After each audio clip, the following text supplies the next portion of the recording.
It's time for this week's parting shots.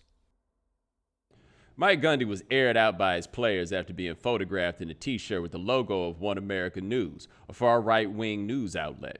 Oklahoma State's running back Chuba Hubbard saw the picture and tweeted that things would have to change in that program.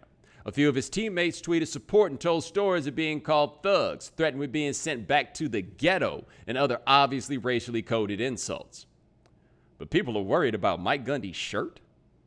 Gundy's allowed to have his own politics. When all the sports media is tiptoed for 3 years, hoping to avoid rankling President Trump, it's hard for them to then penalize Gundy for supporting Trump's favorite news network. But if one's politics reflect a negative view of his players, we have a problem. How Gundy allegedly treats his players sounds a lot like the way Iowa strength coach Chris Doyle treated his players, and that behavior is why Doyle is now Iowa's former strength coach. Yet while Oklahoma State released internet videos to quell a PR disaster, not once were those allegations directly addressed. Kirk Ferentz didn't have to directly address the allegations against Doyle, even though it's known that the most direct extension of any college football coach is the strength coach. Why do these men receive the benefit of the doubt? This isn't the first time we've heard there will be changes from people who were in the wrong in the first place. We've let Gundy slide because he said Black Lives Matter, and let him slide when he said he had no idea OAN said otherwise. We let Ferentz slide, somehow assuming he had no idea how the man he worked with for 2 decades did his job. These men deserve more scrutiny. And if they don't get it, this supposed awakening on race is just America rolling over in bed. If you've graduated college, you know there's a dash of arrogance that comes with receiving that diploma. That sentence alone proves I accepted said arrogance when I graduated from the University of Florida in 1999. It took until this past week for that pride to be doused with shame and anger.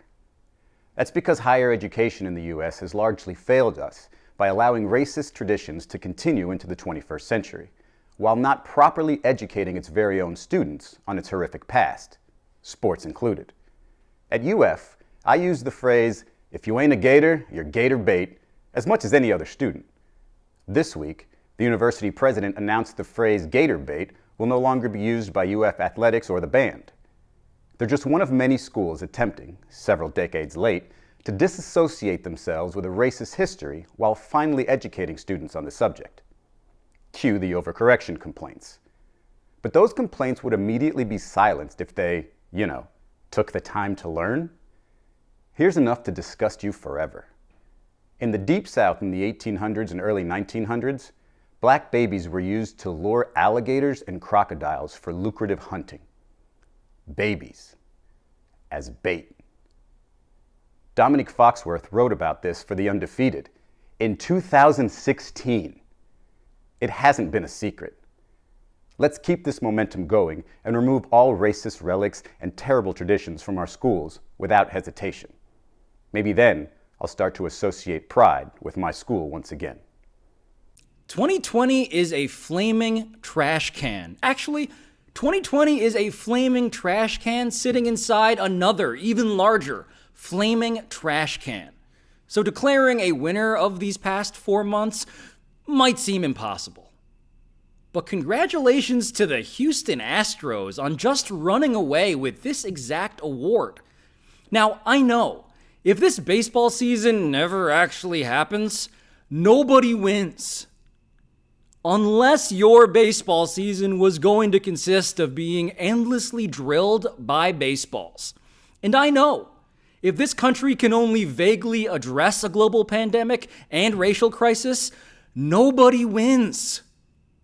Unless this country is putting your sports cheating scandal into a kind of quaint and inadvertent perspective.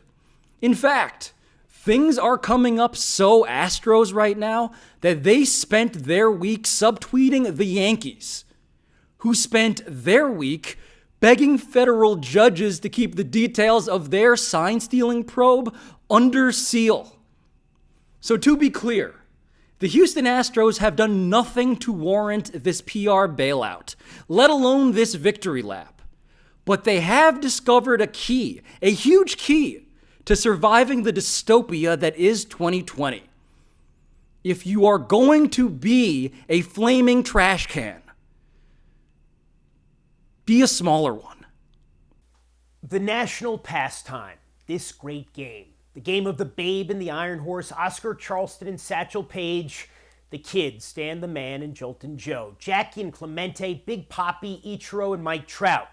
You want to know the heart and mind of America? You'd better learn baseball. That's the famous quote. But it happens to be true, or at least it was. Once again, baseball is trying our patience, testing our loyalty, boiling our blood. It has a penchant for this. You might say, a talent.